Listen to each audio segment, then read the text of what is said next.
सतगुरु सर्व आत्माओं के सतगुरु सर्व सृष्टि के सतगुरु सतगुरु सुखराम जी महाराज ने धन्य हो परम दयाल सतगुरु दरियाव जी महाराज ने धन्य हो परम दयाल सतगुरु बाबा जी महाराज ने धन्य हो तालनपुर धाम ने बारंबार प्रणाम स्वीकार हुए। राम सभा में सभी को राम राम साथ सभी को प्रणाम।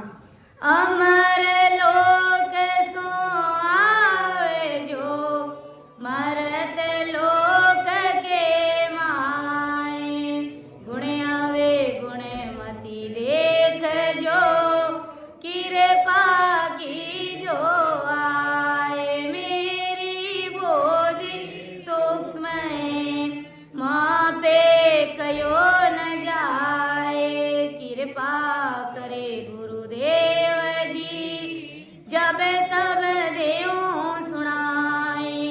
परम दयाल अनंत सुख सम्राट आदि सतगुरु सर्व आत्माओं के सतगुरु सर्व सृष्टि के सतगुरु सुखराम जी महाराज ने धन्य हो राम सभा में राम राम महाराज सभी विराजमान सज्जनों और संतों को मेरा बारंबार राम राम सा सभी को मेरा बारंबार प्रणाम।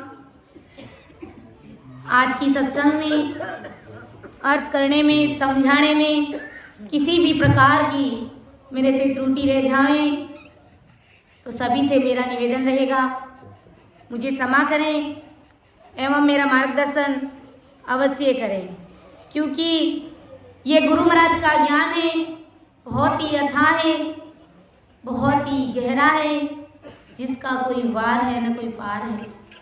और मेरी इतनी बुद्धि और समझ नहीं है कि मैं महाराज के शब्दों का अर्थ कर सकूं, आप सभी के समक्ष रख सकूं। ये सत्संग करने और कराने वाले सब कुछ सतगुरुदेव जी महाराज हैं, सत स्वरूप राम जी महाराज हैं। और ना मेरी वो समझ नहीं है कि मैं आप सभी के समक्ष कुछ बोल सकूं। सब कुछ करने और कराने वाले सतस्वरूप साहेब राम जी महाराज हैं, अपने सतगुरुदेव जी महाराज हैं। तो जैसा कि अपन सभी ने सुना कि ये मन हमारे बस में नहीं होता है, चाहे कुछ भी कर ले ये मन हमारे बस में नहीं होता। आज हमारा कोई सबसे बड़ा शत्रु है, कोई दुश्मन है तो ये हरामी अपना मन ही है और कोई नहीं है।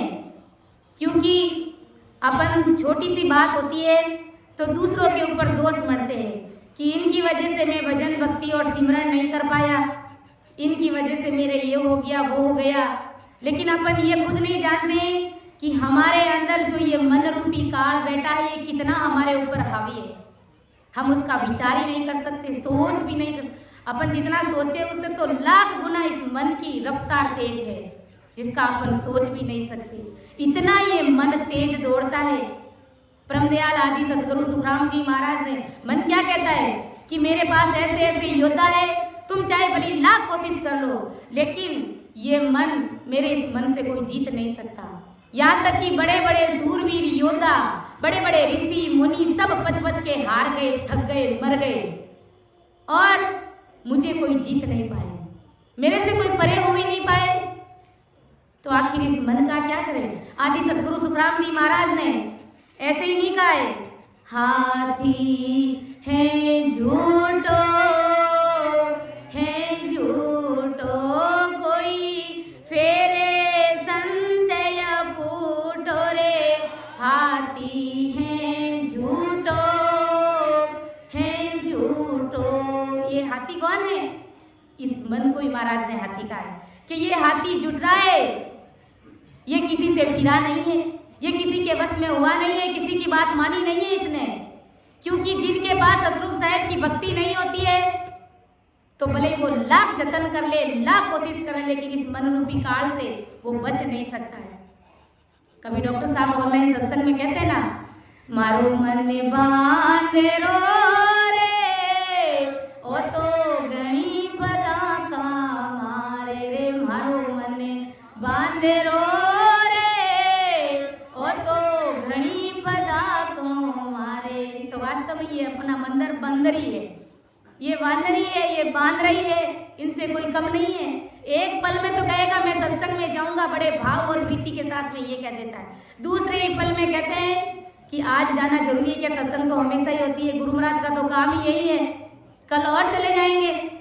तो ये कैसा मन है हरामी, एक पल में तो भाव बना देता है, दूसरे पल में गर्त में गिरा देता है, सत्संग भजन भक्ति से कोसों दूर कर लेता है।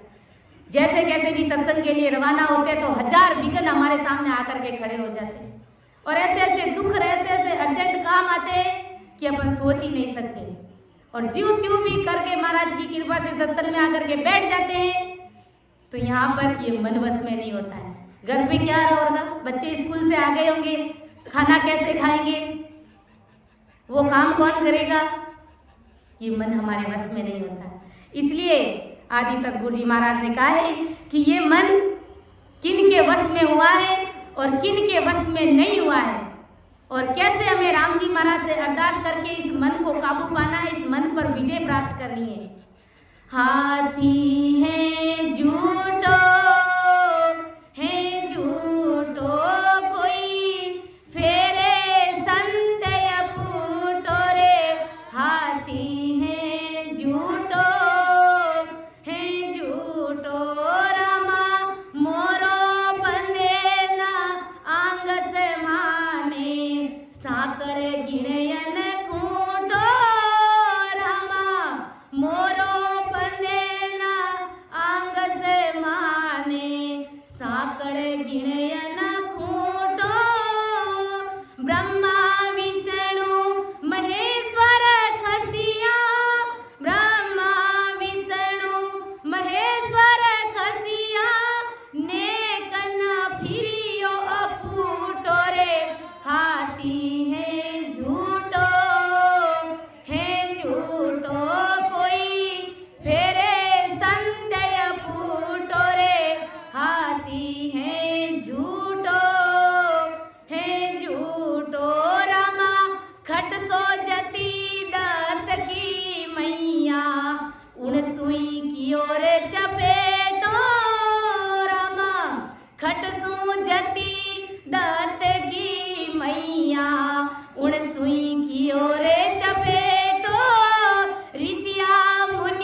ये मन रूपी हाथी महाराज कह रहे बड़ा झूठा है, ये बड़ा विकराल है, ये एक तरह से काल का रूप है, ये हमारा सबसे बड़ा शत्रु है, दुश्मन है। इसको तो संतों ने ब्रह्म ज्ञान द्वारा ही फेरा जा सकता है। ऐसे सतरूप साहब की भक्ति करने से, ऐसे नैंजरी संतों का शरणा लेने से ही ये मन फेरा जा सकता है। इस मन पर विजय पा सकते हैं, इस मन को काबू कर सकते हैं। बाकी गुरु महाराज कहते हैं ब्रह्मा विष्णु महेश्वर खसिया नेक न फिरियो फूटो, यहाँ तक कि ब्रह्मा विष्णु महादेव ये सब पच पच के हार गए, मर गए, लेकिन ये कोई भी इस मन रूपी काल को वश में नहीं कर पाए, क्योंकि उनके पास में सतरूप साहब की भक्ति थी नहीं। जो आज अपन भक्ति कर रहे हैं वो भक्ति ब्रह्मा विष्णु महादेव के पास में भी नहीं है, इसलिए वो भी हार गए, पच गए, मर गए। और गुरु महाराज कहते हैं कि खट सो जति दत्त की मैया उन सुई कियो चपेटो, ऋषिया मुनिया घेर घेर राखियो तो ही रह गयो छूटो। 6 जती हुए थे दत्तात्रेय जी की मैया अनुसुईया, उनको भी चपेटा लग गया, उनके भी मन बस में नहीं हुआ। और इस मन को बड़े बड़े ऋषि मुनि तपस्या करके वश में करना चाहा, लेकिन फिर भी वो मन उनके वश में नहीं हुआ, क्योंकि ये मन है ही ऐसा। जिनके पास नेचर की भक्ति नहीं है, ऐसे सतरूप साहब की भक्ति नहीं है, वो कदापि इस मन को वश में कर नहीं पाए और कर ही नहीं सकते। इसको वश में करने का एक ही उपाय है कि सतगुरु साहब का शरणा लीजिए और अपने अंदर सतरूप साहब की सत्ता को प्रकट कीजिए और निरंतर जोरावर सांस उसास में नियमित रूप से जब अपन भजन करेंगे, तब ये मन रूपी काल हमारे वश में हो सकता है। उस समय मन तो क्या, मन का बाप भी वश में हो जाएगा, क्योंकि हमारा ये जो मन है वो निज मन में परिवर्तन हो जाएगा। गुरु महाराज कहते हैं कि कैसे ये मन संतों के वश में हुआ कि उल्टा हो ये गिगन में चढ़िया, जा काटो कर पीटो, जन सुख राम समाधि पहुंचा, जहां पल भर घुटो। आदि सतगुरु सुखराम जी महाराज फरमा रहे कि जिन्होंने संतों का सत्य ज्ञान धारण करके जो संत जन, जो भगत जन गिगन में चढ़ गए हैं, उन्होंने ही मन को वश में किया है। उनका फिर मन को चाहे काटो, चाहे पीटो और चाहे मारो, कोई फर्क नहीं पड़ता है, क्योंकि मन पीछे रह गया, उनका मन निजमन हो गया। फिर वह भक्ति करके समाधि देश में पहुंच जाते हैं, तो यह मन रूपी काल स्वतः ही समाप्त हो जाता है, इनकी चलनी बंद हो जाती है। और फिर भी अगर वश में नहीं होता है तो हमारे पास में एक ही उपाय है कि सतगुरु जी महाराज को अरदास कीजिए, विनती कीजिए कि हो सतगुरु जी महाराज, जब आप कहते हैं कि मैं कण कण में, रोम रोम में मैं बसा हुआ हूँ, तो विचार कीजिए, आप मेरी अरदास सुनिए कि मैं भी एक संसारिक पुतला हूँ और मेरे गढ़ में भी आप ही विराजमान हैं, तो इस मन का क्या दोष है? मजाल पड़ी है कि ये मन हमारे वश में नहीं होता है। अरदास कीजिए गुरु महाराज से, इन मन को दोसन कोई, सुन सिमरत साइया, इन मन को दोसन कोई, सुन सिमरत साइया, आप इज करता, आप इज हरता, आप इज करता, आप इज हरता। तो इस मन का क्या दोष है? इस मन का कोई दोष नहीं है। जब आप कहते हैं कि मैं सबके गट गट में बसा हूँ, तो ये मन जहाँ कहीं पर भी मैं जाता हूँ, कुछ भी मेरे मन में अगर बुरे विचार आते हैं, तो आप मेरे साथ में है, तो भला मैं क्या कर सकता हूँ? सतगुरु जी महाराज आप ही कृपा कीजिए। जहाँ कहीं पर भी मैं जाता हूँ और मेरा मन अगर शैतानी करता है, तो आप तो मेरे गढ़ में ही बैठे हैं, तो आप कृपा करके मेरे इस मन को वश में कीजिए। कहने का मतलब यही है कि आप मुझे 24 ही घंटे मुझे राम राम में लगा दीजिए। जब राम राम करेंगे, सतरूप साहब की सत्ता हमारे अंदर प्रकट हो जाएगी और प्रकट होते ही वो सतरूप साहब की सत्ता हमें छोड़ने वाली नहीं है। वो हमें दिन और रात भजन कराएगी, इतना भजन कराएगी कि जीते जी हमें सतरूप साहब के देश की प्राप्ति करा देगी और ये मन भी हमारा निजमन हो जाएगा। तो हमें इस मन के वश में नहीं रहना है। अगर फिर भी मन वश में नहीं होता है, तो हमारे सतगुरु जी महाराज से हमें अरदास करनी है, विनती करनी है, क्योंकि अरदास और विनती से ही ये मन रूपी काल मान सकता है। बाकी राम राम राम राम अपन कितना भी करते हैं, लेकिन ये मन इतना हरामी है कि राम राम करते हुए भी 1000 तरह की बातें हमारे सामने आती है, लेकिन अरदास करते हैं तो सतगुरु जी महाराज हमारी पुकार सुनते हैं और हमारा मन भक्ति में लगाते हैं और हमारे मन को निज मन में परिवर्तित कर देते हैं। तो अपना विषय गर्भ चेतावनी ग्रंथ चल रहा है। तो गर्भ चेतावनी ग्रंथ में परम दयाल आदि सतगुरु सुखराम जी महाराज शिष्य को यही समझा रहे हैं कि जो नाना प्रकार के संसार में कर्म करते हैं, उन कर्मों को भोगने के लिए संसार में जीव आता है। और जो आज घर परिवार समाज रिश्ते नाते में जो आज अपन दुख अपने देखने को मिलता है, जो जीवों में विकार हमें देखने को मिलते हैं तो वो किन कारण से हैं? वो उन जीवों के प्रारब्ध के अनुसार है। उन्हीं के हाथों के द्वारा वो किए हुए कर्म होते हैं जिनके कारण संसार में उन्हें भोगना पड़ता है। तो आदि सद्गुरु सुखराम जी महाराज हमें क्या चेता रहे हैं कि भले सुन दोष करे इन रीत तजे हर नाम अलापे गीत कतारा ऊंट इने क्रम होए गुरा बिच टेल बोलावे कोये कि भले सुन दोष करे इन रीत तजे हर नाम अलापे गीत कतारा ऊंट इने क्रम होए गुरा बिच टेल भोलावे कोई। आदि सद्गुरु सुखराम जी महाराज क्या फरमा रहे हैं कि हरि नाम समझने के बाद में भी हरि का नाम छोड़ देता है, अर्थात राम जी महाराज की भक्ति करना छोड़ देता है, राम राम का जाप करना छोड़ देता है और राग रागिनी में जगत के नर नारियों के मन को भाएंगे ऐसे माया के वासनिक गीत को अलापता है। साहेब ने कंठ मीठा दिया है, ऐसे कंठ से हरि के गीत गाता तो अनेक नर नारी काल के मुख से निकलने की चाहना करते थे, परंतु ऐसा नहीं करते। अपना कंठ नर नारी माया के वासनिक गीतों में रिझवा कर खुद के साथ अनेकों सांस भी मिट्टी में मिला देते हैं। यानी हमें अगर मधुर कंठ दिया है तो किस लिए दिया है? फिल्मी गाने गाने के लिए नहीं दिया है, मारवाड़ी गाने गाने के लिए नहीं दिया है। किस लिए दिया है हमें ये मधुर कंठ? हर जस पद साखी गाने के लिए हमें ये मधुर कंठ दिया गया है। बखना जी दादू जी महाराज के परम शिष्य पाटवी सिख हुए थे, लेकिन जब पहली बार मिले तो बखना जी ने दंडवत प्रणाम किया दादू जी महाराज को, और दादू जी महाराज ने पहले भी सुना था कि बखना की आवाज बड़ी मीठी है, उसका कंठ बड़ा सुरीला है। तो दादू जी महाराज ने कहा, रे बखना, मैंने सुना है कि जब होली का त्योहार आता है तो तू बड़े जोरावर जोश के साथ में, बड़े मधुर कंठ के साथ में तुम फागण के गीत गाते हो, तुम चंग बजाते हो। कहा महाराज करता हूँ और गाता हूँ।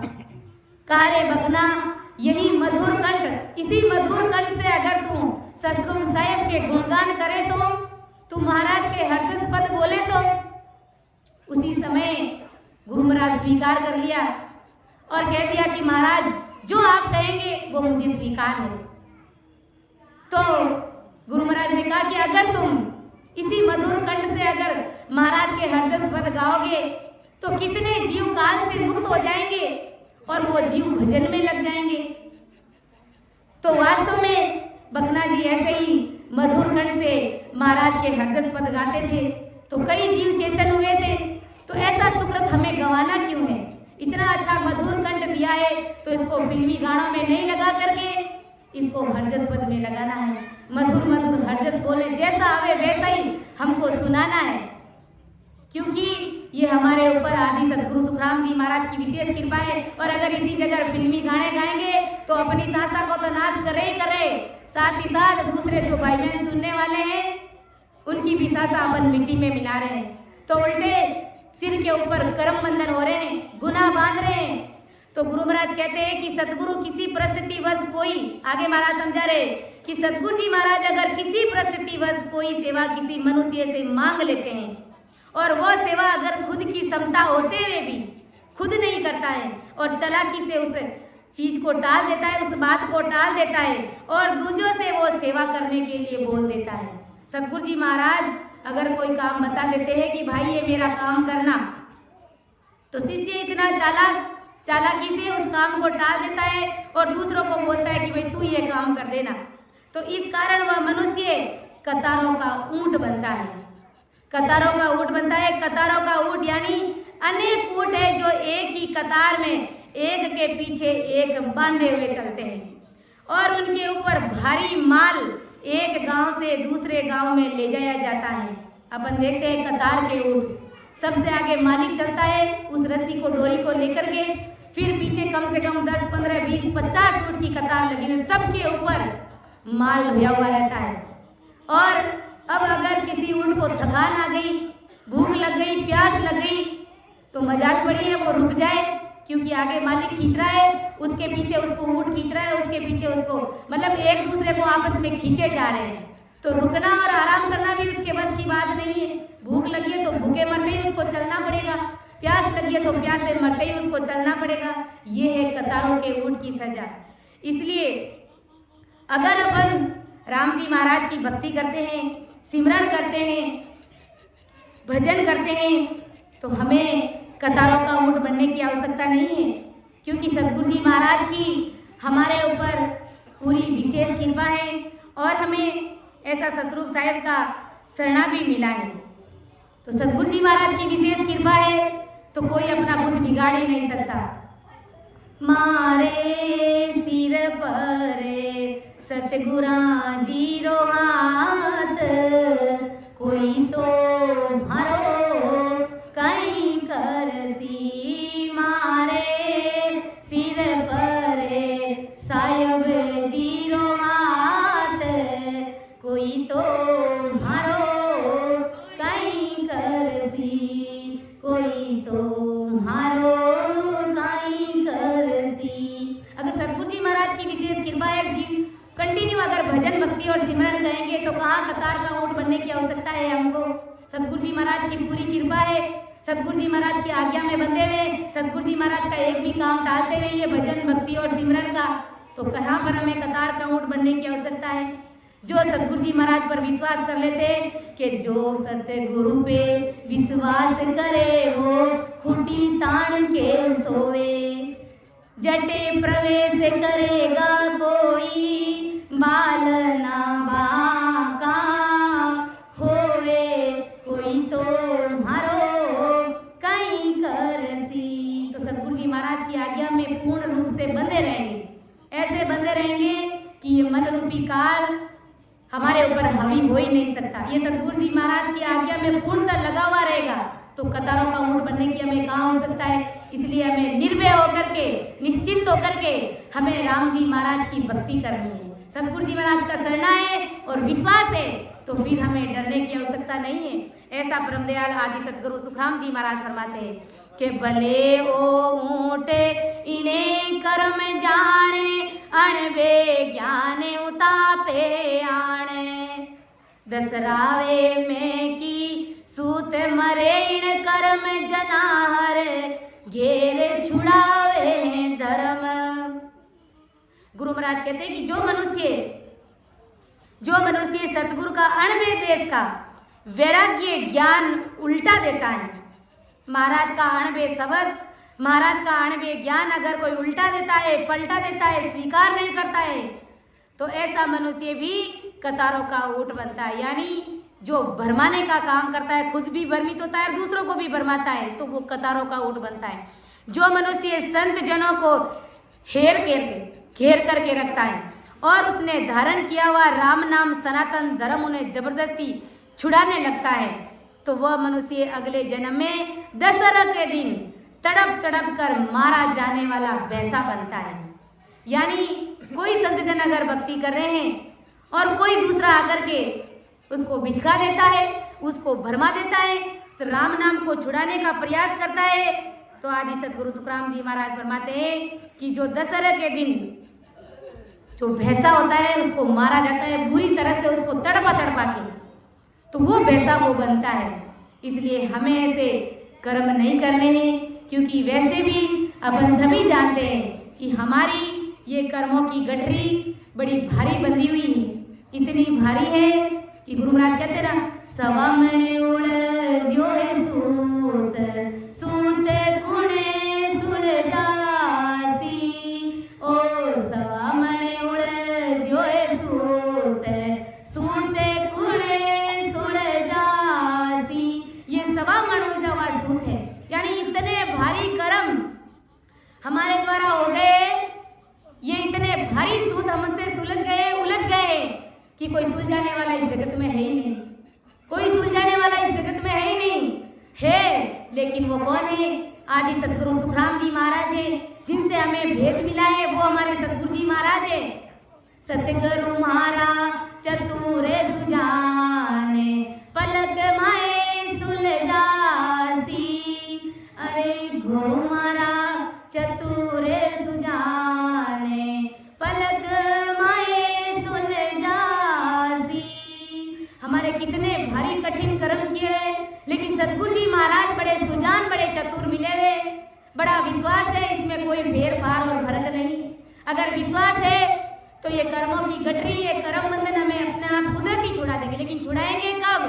जब अपन सांस उसास में विश्वास के साथ में, दृढ़ता के साथ में, हिम्मत के साथ में, जब अपन सांस उसास में सिमरन करेंगे, भजन करेंगे, तो यही एक माध्यम है कि सतगुरु जी महाराज हमारे ऊपर कृपा करेंगे और वो सवा मन उलझा हुआ सूत भी सुलझा देंगे। क्योंकि जो कर्म हमारे से होने थे सब हो गए, कर्म हमारे द्वारा ही हुए हैं। अपन देखते संसार में कितने भारी भारी जीवों के ऊपर दुख पड़ता है, लेकिन घबराने की और डरने की आवश्यकता नहीं है। उसे प्रसाद समझ करके स्वीकार कर लीजिए और अब आगे क्या करना है, इस जीव का कल्याण क्या कैसे होगा, इसके बारे में विचार करना है। न कि ये जो महाराज ने बताए हैं कि कतारों का ऊंट, ये घोड़ा बनना, नाना प्रकार के महाराज ने बताए, तो ये विकार हमारे अंदर आने वाले नहीं है। क्योंकि अभी से हमारी गाड़ी अगर चेतन हो जाएगी तो ये कर्म बंधन हमें लगेंगे ही नहीं। क्योंकि जो कर्म करके आए वो तो हमें भोगना ही भोगना है।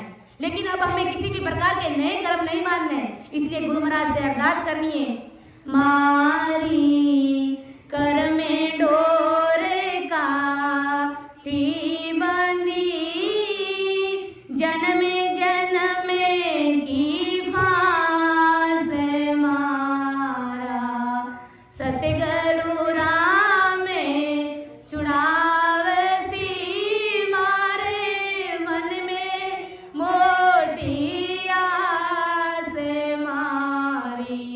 कर में डोर काठी बंदी, जन्म जन्म की फांस, जन्म जन्म को जुरना, निस दिन जुरता जाए, काई जानो इने जीवरी मारो, जीव को सगोयन कोई, काई जानो इने जीवरी, कब हरि मिलसी आए मारी। कर में डोर काठी गणी, जन्म जन्म की फांस मारा, सतगुरु राम छुड़ावसी, मारे मन में मोटी आस। जे अब सायब मिले तो सब दुख के सूरोए, जे अब सायब मिले तो सब दुख के सूरोए, तुम हो त्रिभुवन नाथ जी मारो, जीव को सगोयन कोय, तुम हो त्रिभुवन नाथ जी मारो, जीव को सगोयन कोय मारी। कर में डोर काठी बंदी, जन्म जन्म की फांस मारा, सतगुरु राम छुड़ावसी, मारे मन में मोटी आस मारी। कर में डोर काठी बंदी। तो इस प्रकार जब अपन अपने सदगुरुदेव जी महाराज परम दयाल आदि सदगुरु सुखराम जी महाराज से अरदास करेंगे, निवेदन करेंगे, विनती करेगी, जब आत्मा रोएगी, तड़पेगी कि वो सदगुरु जी महाराज मेरे कर्मों की डोर बड़ी काठी बंधी हुई है और एक जन्म से नहीं अनंत जन्मों से ये कर्मों की डोर बंधी हुई है। केवल इसी जन्म में कर्म नहीं करके आए, 84 लाख योनियां अपन सभी भोग करके आए, और न जाने किस किस योनि में कैसे कैसे कर्म करके आए वो अपन नहीं जानते। इसलिए सतगुरु जी महाराज से अरदास की, महाराज सतगुरु राम छुड़ाओ सी मारे मन में मोटी आस। सतगुरु जी महाराज से आस है कि सतगुरु जी महाराज मेरे कर्मों को छुड़ा देंगे, मेरे कर्मों को मिटा देंगे, कि जन्म जन्म को जूरणो निस दिन जुड़ता जाए, काई जानो इन जीव की कब हरी मिलसी आई। जे अब साहिब मिले तो सब दुख कैसु रोए, तुम हो त्रिभुवन नाथ जी मारो जीव को सगो या न को। कि वो सतगुरु जी महाराज जब आप मिलेंगे, यानी जब मेरा ध्यान गिगन में पहुंचेगा, उस समय मेरे सारे कर्म मिट जाएंगे, मेरे सारे भ्रम मिट जाएंगे। तो उसके लिए हमें ऐसी अरदास करनी है कि वो सतगुरु जी महाराज आप मेरे इस कर्मों को मिटा दीजिए, मेरे इन भ्रमों को मिटा दीजिए, क्योंकि मैं तो भ्रमों में उलझा हुआ हुई हूँ, साथ ही साथ मैं दूसरे जीवों को भी उलझाने का प्रयास करता हूँ। तो अगर ऐसे अरदास और विनती करेंगे तो ना तो कभी उलझेंगे, ना कभी भरमाएंगे, और सतगुरु जी महाराज की ऐसी विशेष कृपा रहेगी कि हमारे कर्म पल में राम जी महाराज काट देंगे। के सुख राम मेरे सतगुरा की, प्रेम उमंग घट आवे, के सुख राम सतगुरा की, प्रेम नावे घट आवे, विद नावे ने अंचर प्रगटे, उलट आदे घर जावे। तो इस प्रकार जब अरदास और विनती करेंगे तो सतगुरु जी महाराज एक पल में हमारे कर्मों का नाश कर देंगे, एक पल में हमारे कर्मों को मिटा देंगे। आगे सतगुरु जी महाराज क्या कहते हैं कि रिसागर गाये ने कर्म होए, गुनागर आय रे भावना कोये, हटके टेल बिच की दे, भले वो भात दुखी बिन छे। अब आदि सतगुरु जी महाराज कहते हैं कि ऋषि के घर की गाय जीव कब बनता है, क्या ऐसे कर्म करता है कि उनको ऋषि मुनियों के घर की गाय बनना पड़ता है। कि जब कोई महिला ससुरूपी संतों के घर पर चली जाती है, परंतु मन में गुरु महाराज के प्रति तृष्णा का भाव रखते हैं, कुभाव रखते हैं, कोई गुरु की टहल कर रहा होगा या कर रही होगी तो उसको बिचका देते हैं, उसको भड़का देते हैं, उसको डरा देते हैं, उसको धमका देते हैं। वह स्त्री ऋषि के घर की गाय बनती है। और ऋषि के घर की गाय बनना कोई छोटी मोटी बात नहीं है, क्योंकि हमें पता है ऋषि मुनि लोग कई दिनों तक समाधि में लीन हो जाते हैं और गाय का होश हवास भूल जाते हैं। गाय को पानी देना है कि चारा देना है, भूखी प्यासी खूंटे पर बंधी हुई रहती है। और जब उनका ध्यान 5 दिन से 7 दिन से 10 दिन तक खुलता नहीं है, तब तक उनको खूंटे पर भूखे प्यासे बंधे रहना पड़ता है। सर्दी आ गई तो सहन करो, धूप आ गई तो सहन करो। ये ऋषि के घर की गाय बनती है। और जब ऐसे कर्म करते हैं कि दूसरे जीव अगर सतगुरु जी महाराज की शरण में और उनकी टहलबंदी कर रहे हैं, सेवा कर रहे हैं, तो उनमें अगर बिचकी डालते हैं और उनको भरमाने का अगर काम करते हैं तो सतगुरु जी महाराज कहते हैं कि वो स्त्री ऋषि के घर की गाय बनती है। और ऋषि अनेक बार समाधि में जाते हैं और कई दिनों तक समाधि में रहते हैं। ऐसे ऋषि की समाधि के समय में गाय की देखभाल करने वाला कोई नहीं रहता है, क्योंकि जंगलों में ऋषि मुनि अकेले ही रहते हैं, उनसे दूसरा कोई उनके पास में आता ही नहीं है। इसलिए कभी कभार तो भूखे प्यासे रह करके प्राण भी त्यागने पड़ जाते हैं। तो हमें ऐसा काम नहीं करनी। इसलिए गुरु महाराज ने कहा है, हंसा ले ले सतगुरु जी रो, नावे बहुत सुख पासी रे अमर होए जासी, इरमान का जन्म री मौज फेर नहीं आसी, इरमान का जन्म री मौज फेर नहीं आसी, हंसा ले ले राम जी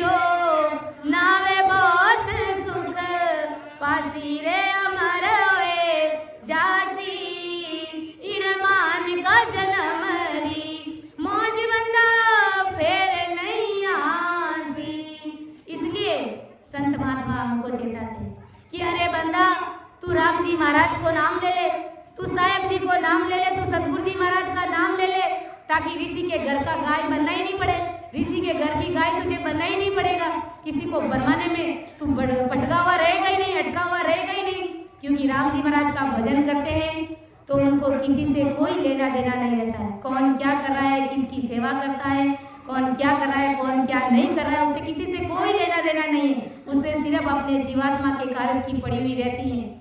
इसलिए हमें ऐसे काम नहीं करके निरंतर सांस उसास में विश्वास और दृढ़ता के साथ में राम नाम का जाप करके अपनी जीवात्मा का कल्याण कर लेना है, ना कि इधर उधर हमें अपना ध्यान भटकाना है कि कौन क्या कर रहा है, कौन कैसे क्या कर रहा है। हमें इन बातों पर ध्यान नहीं देना है कि हुए सो स्वान इन्हें क्रम आए, गुरा के पास अज्ञा बिने खाए, बालंदा बेले हुए ए दो से उतापे, टेले चले मन जो से।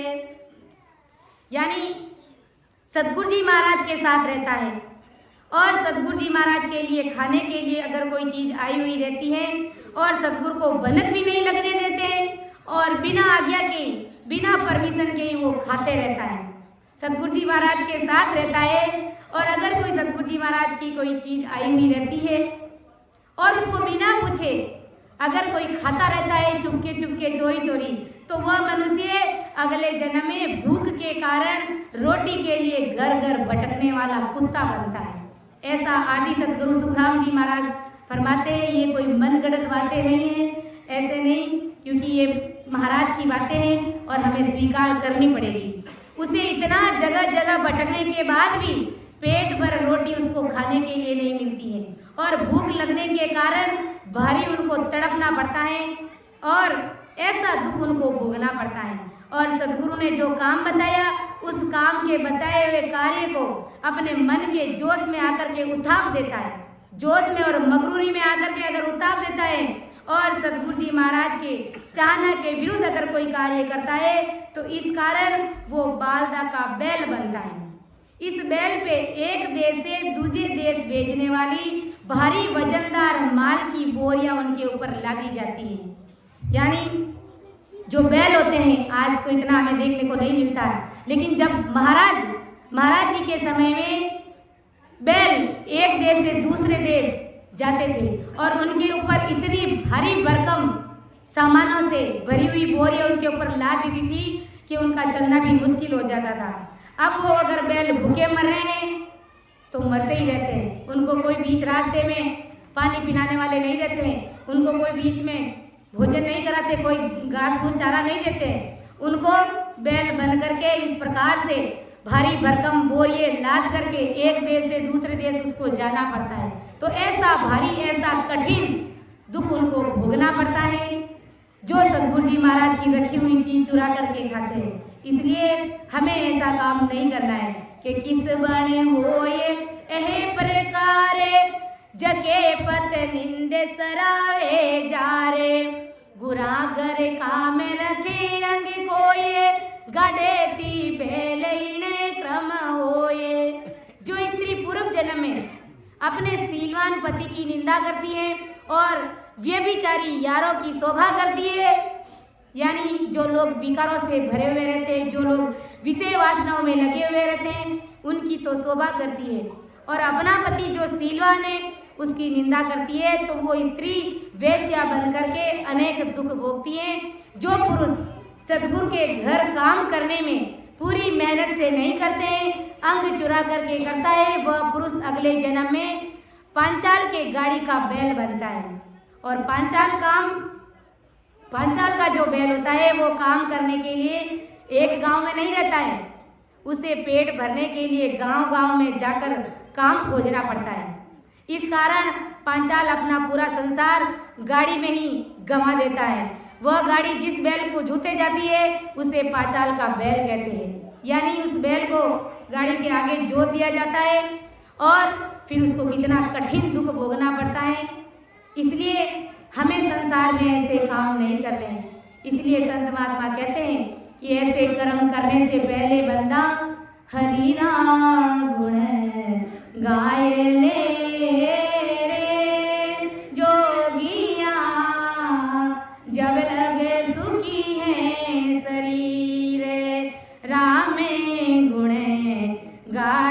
ले रे जोगिया, जब लगे सुखी है शरीर, पीछे याद न आवसी रे, पीछे याद न आवसी रे, पिजर व्यापे पीड़ा में गुणे गाय ले रे जोगिया, जब लगे सुखी है शरीर, हरि राम गुण गाय ले रे जोगिया, जब लगे सुखी है शरीर।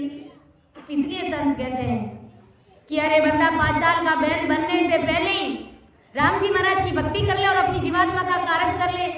कहाँ इस संसार में अटकने और भटकने की आवश्यकता है, और कहाँ ऐसे कठिन कठिन में दुख भोगने की आवश्यकता, क्योंकि हमें इतना अच्छा राम जी महाराज ने ये शरीर दिया है तो किस लिए दिया है?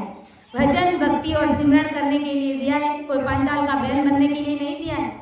उससे पहले महाराज ने कहा है कि राम जी महाराज की भक्ति करके अपनी जीवात्मा का कार्य कर ले, क्योंकि भाग बड़ा थाने संत मिल्या रे, पढ़ियो समंद माए सीर, भागे बड़ा माने संत मिल्या रे, पढ़ियो समंद माए सीर, राम जी पढ़ियो समंद माए सीर, हंसाए चुग लीजिए रे, हंसाए चुग लीजिए रे, नाम अमोलक हीरा राम गुणे गाय ले रे जोगिया, जब लग सुखी है शरीर, राम गुण गाय ले रे जोगिया, जब लग सुखी है शरीर। बड़ा भाग्य, बड़ी कोई पूरबली पुनवानी पोते हुई है कि सतगुरु जी महाराज मिले हैं। अहो भाग्य है हमारा कि आज अपन सतगुरु साहिब के शरणे में है। इसलिए सतगुरु जी महाराज कहते हैं कि अरे बंदा हंसा होए चुग लीजिए रे नाम अमोलक हीर, हंसा बन जाइए और इस राम नाम के मोती को चुग लीजिए, ताकि हमें संसार में ऐसे ऐसे भारी दुख भोगने ही नहीं पड़े, हमारे बीच में ऐसा कोई कष्ट आए नहीं, और जब आ रहा है तो वो अपना प्रारब्ध है, उसे प्रसाद समझ के स्वीकार करना है। लेकिन अब हमें कोई कर्म नहीं लगे, इसलिए राम जी महाराज ने हमें ऐसी भक्ति दी है, हमें ऐसा शरणा मिला है, इसलिए ऐसे सुने हुए अवसर को हमें गंवाना नहीं है। साथ ही साथ समय का सदुपयोग करते हमें सांस उसास में सिमरन करना, जब भी हमें समय मिले तो हमें राम नाम रटना है, सांस उसास में सिमरन करना है। के प्रकरमा धर्म उतापे आने, तेली के बेलईने कर्म जाने, भले सुन दो से बताऊं ल्याए, गुरा सुन ठाम नखे नखे नहीं जाए। कि सतगुरु जी महाराज को शीश निवाने से शिष्य के बड़े बड़े कर्म गल जाते हैं, बड़े बड़े कर्म नष्ट हो जाते हैं। सतगुरु जी महाराज के सामने शीश निवाने से, शीश झुकाने से बड़े बड़े कर्म हैं जो हल्के हो जाते हैं। कहते हैं ना, झुकता है उसी में जान है, मुर्दा तो अकड़ता की पहचान है। तो जो झुकेगा उसी में जान है, और उन्हीं के ऊपर सतगुरु जी महाराज की कृपा रहती है। गुरु महाराज ने तो यहाँ तक कह दिया कि 1000 तरह के उनके कर्म हैं जो गल जाते हैं, हल्के हो जाते हैं। इसी प्रकार सतगुरु को पद सीना डालने से बड़े बड़े कर्म गल जाते हैं। ऐसा बड़े कर्म गलाने का, पद सीना का धर्म जो पुरुष उठाव देता है, वह पुरुष तेली के घाणी का बैल बनता है। उस बैल को रात दिन बिना विश्राम किए हुए उसको चलना रहना पड़ता है। बिना विश्राम वो गाड़ी का बैल चलता है, तेली का बैल। अपन देखते हैं रोड पर कभी निकलते हैं तो वो जो तेली होता है घाड़ी को, बैल को कैसे आगे बांधता है, और सुबह से लेकर के शाम तक उनको उस घाड़ी के चारों ओर उसके ऊपर वो राउंड निकालता है। शाम हो जाती है तब तक बेचारे को आराम नहीं मिलता है, और जो वो तेली होता है, जो घाणी करने वाला, उसको दया आती नहीं है, क्योंकि उसको पता है कि यहीं पर तो इसको बांधा है और शाम को मैं यहीं पर छोड़ दूंगा, तो उसको दया आती नहीं है। जबकि वो बेचारा दिन भर चलता है, भूखे प्यासे दिन भर चलता है, सुबह से शाम तक चलता है, लेकिन उसको दया नहीं आती, क्योंकि वो अपने कर्मों के कारण दुख भोगता है, दंड भोगता है। तो गुरु महाराज कहते हैं कि अगर कोई इस प्रकार से सतगुरु जी महाराज की टहल बंदगी नहीं करता है, सतगुरु जी महाराज के सामने शीश नहीं निभाता है, पद सिंदूर डालने में वो अगर चोरी करता है, तो गुरु महाराज कहते हैं कि वो तेली के गाड़ी का बैल बनता है। उस बैल को रात दिन बिना विश्राम चलते रहना पड़ता है, समय पे पीने को पानी नहीं, खाने को चारा नहीं, और थकान आ गई तो विश्राम भी नहीं। इस प्रकार का दुख उन्हें भोगना पड़ता है। इतना फिरने पर भी तेली को बैल खूब चला ये लगता ही नहीं है। वो ऐसे मन में नहीं सोचता है कि भाई आज हमारा बैल खूब चला, बेचारा थक गया तो अब इसको छोड़ दे, नहीं, उसको दया आती नहीं, क्योंकि बैल जहाँ पर बंधा है उतने ही अंदर पे छूटता है। इस कारण तेली की समझ बैल जरा ही चला यही बनी रहती है, यानी तेली को यही लगा रहता है कि ये बैल यहीं पर बांधा है, यहीं पर इसको छोड़ेंगे, थोड़ा सा ही तो चला है, क्या फर्क पड़ता है। तो ऐसी उसकी बुद्धि और समझ रहती है, जबकि उस बैल को वो कष्ट भोगना पड़ता है। तो सतगुरु को यानी सतगुरु जी महाराज को रहने का आग्रह करता है, और आग्रहवश गुरु रुक भी जाते हैं, परंतु वह मनुष्य गुरु के पास बिल्कुल जाता नहीं। इस दोष से वह मनुष्य अगले जन्म में दुख भोगता है कि किस बण कर में सुन जाने गुरापत नींद सराए आण, भले ओ कर्म करे इन रीत जना को दोष दे बिन प्रीत। के सतगुरु जी महाराज के सस्वरूप धर्म की निंदा करती है और शक्ति माया से बलि उपजे हुए निरपराध प्राणों के बलि देने सरी के नीच धर्म की महिमा करती है। इस कारण वह स्त्री अगले जन्म में वेश्या कर्म में लगती है और सतगुरु के सस्वरूप धर्म की निंदा करती है और शक्ति माया से बलि उपजे हुए ऐसे निरपराध प्राणी के बलि देने सरी के नीच कर्म की महिमा करती है। इस कारण वह स्त्री अगले जन्म में वेश्या कर्म में लगती है और संत से सतरूप समझकर निर्मल प्रेम तो करती नहीं है, उल्टा निर्मल संत जगत के व्यभिचारी मनुष्य शरीर का उनको समझ करके संत भी व्यभिचारी शरीर के नीच करते करते यह दोष लगाती है। इस कारण अगले जन्म में वह स्त्री वेश्या कर्मों में लगी हुई रहती है। इसलिए हमें ऐसे नैनचरी संतों को हल्के में नहीं लेकर के उसको अपना सिरताज समझ करके उसे स्वीकार करके उसे भक्ति का भेद लेकर के अपनी जीवात्मा का कार्य कर लेना है। अगर ऐसा नहीं किया तो जो महाराज ने दुख बताए, जो अपन कर्म करेंगे वैसा दुख हमें भोगने के लिए मिलेगा। तो मैं अपनी वाणी को यहीं पर विराम दे रही हूँ। परम दयाल अनंत सुख सम्राट आदि सद्गुरु सर्वात्माओं के सद्गुरु सर्वश्रेष्ठी के सद्गुरु सद्गुरु सुखराम जी महाराज धन्य हो धन्य हो। राम सभा में राम राम महाराज सभी को राम राम सा सभी को बारंबार प्रणाम।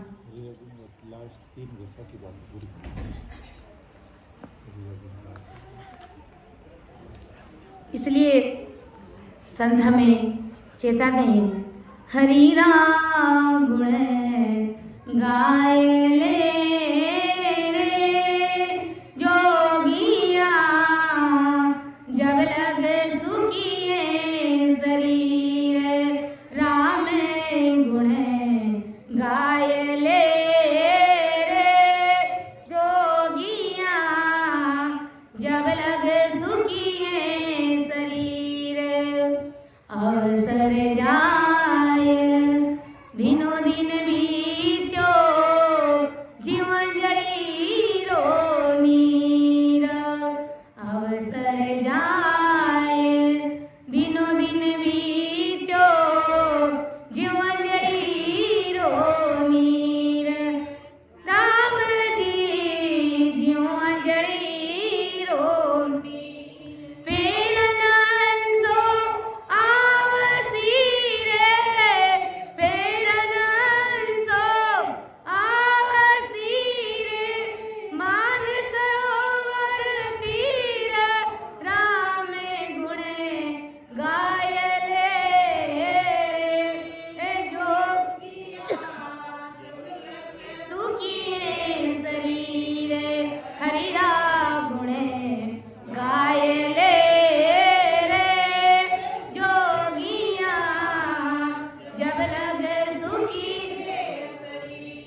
बालपणे भज लीजिए रे ढील न कीजे वीर बालपणे भज लीजिए रे ढील न कीजे वीर राम जी ढील न कीजे वीर अंत बुढ़ापो आवसी रे अंत बुढ़ापो आवसी रे मन उधरे न धीर राम गुण गाय ले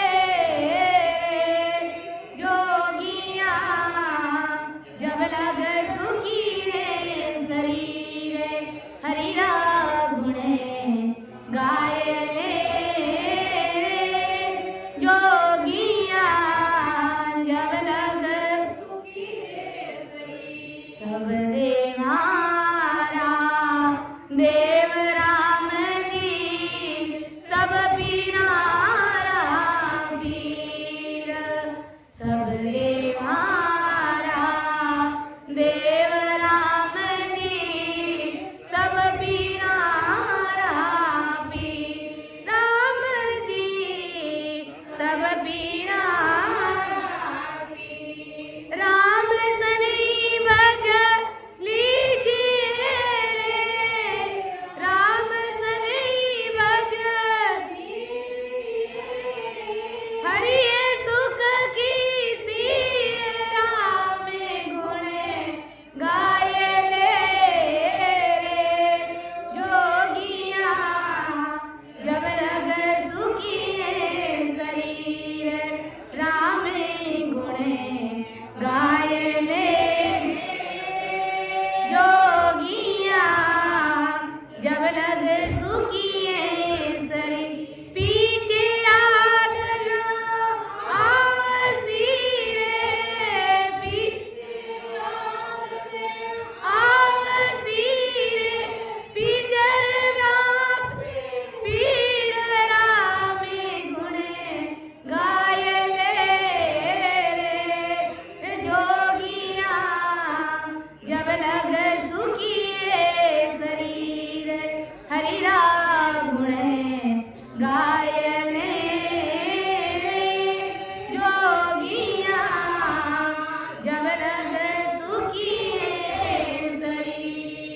इसलिए संत महात्मा हमें हरी चेतावनी देने जा रहे हैं कि अरे बंदा राम जी महाराज का गुण गा ले राम जी महाराज की भक्ति कर ले ताकि संसार के ऐसे ऐसे भारी दुखों में हमें पड़ना नहीं पड़े कि अवसर जाए दिनों दिन बीतियो जीव अंजलि रो नीर दिनों दिन ये हमारी सांसा रूपी पूंजी खत्म हो रही है दिनों दिन हमारी सांस खाली हो रही है सांसें हमारी ऐसे ही जा रही है। इसलिए गुरु महाराज कहते हैं कि अरे बंदा तू सदगुरु जी महाराज को याद कर ले तू राम जी महाराज की भक्ति कर ले और ये सांसा ऐसे निकल जाएगी जिस प्रकार से मुट्ठी में पानी लेते हैं तो वो कितनी देर तक ठहरता ही नहीं है वो कुछ ही क्षणों में मुट्ठी खाली हो जाती है। ऐसे ही ये हमारा शरीर है और देखते ही शरीर से सांसा निकल जाएगी। इससे पहले कि भजन करके अपनी जीवात्मा का कार्य कर ले। और संत कहते हैं कि अरे बंदा बाल पड़े भज लीजिए रे ढील ना कीजिए वीर अंत बुढ़ापो आवसी रे मन वो धरे नहीं धीर। बालपणे में ही राम जी महाराज के नाम की रटना शुरू कर दीजिए। इसमें किसी भी प्रकार की ढील नहीं। अगर बालपना बीत गया तो जवानी में शुरू कर दीजिए और जवानी बीत गई बुढ़ापा आ गया तो फिर भजन भक्ति और सिमरन से होने वाला है नहीं। क्योंकि जब अवस्था 70, 80, 90 साल के करीब पहुंच जाती है तब भजन नहीं होता है। उस समय गर्दन हिलने लगती है, नाक जड़ता है, पाँव से चल नहीं पाते हैं, कानों से महाराज का ज्ञान सुन नहीं पाते हैं, आंखों से देख नहीं पाते हैं। तो बताइए, विचार कीजिए, घुटनों में दर्द होता है तो फिर कैसे हम भजन भक्ति और सिमरन करेंगे। और जो बूढ़े बुजुर्ग घर परिवार में हमारे दादाजी है तो उनसे पूछ लीजिए कि वो 2 घंटे 3 घंटे बैठ करके जो आज हम भजन कर सकते हैं तो वो कर सकते हैं क्या? हमारी तरह नहीं कर सकते। इसलिए हमें अभी और इसी वक्त, क्योंकि जब तक हमारा शरीर स्वस्थ है, किसी भी प्रकार का कोई रोग नहीं लगा है, एकदम निरोगा है, हष्ट पुष्ट है कि अपन भजन कर सकते हैं, तो हमें करना चाहिए, क्योंकि अंत में बुढ़ापा आएगा, इसमें कोई दोहराई नहीं है। और बुढ़ापा कब आएगा कोई पता ही नहीं चलेगा। इसलिए संत कहते हैं, फेर ना हंसो आवसी रे बंदा इन मान सरोवर तीर। फिर ये दोबारा हंसा ऐसी मान सरोवर तीर पर आने वाला नहीं है। ये मनुष्य शरीर मिल गया तो मिल गया, और सतगुरु जी महाराज की शरण में रह करके उनके सामने सरेंडर होकर के राम नाम का जाप करके हमें अपनी जीवात्मा का कार्य कर लेना चाहिए, क्योंकि 3 लोक 14 भवन में हमें कोई तारने वाला नहीं है। सतगुरु जी महाराज ही है जो हमारी इस भवसागर रूपी नैया को पार लगा सकते हैं। इसलिए आदि सतगुरु जी महाराज कहते हैं, प्राणिया रे सतगुरु तारने आर, सतगुरु तारने आर, विश्वा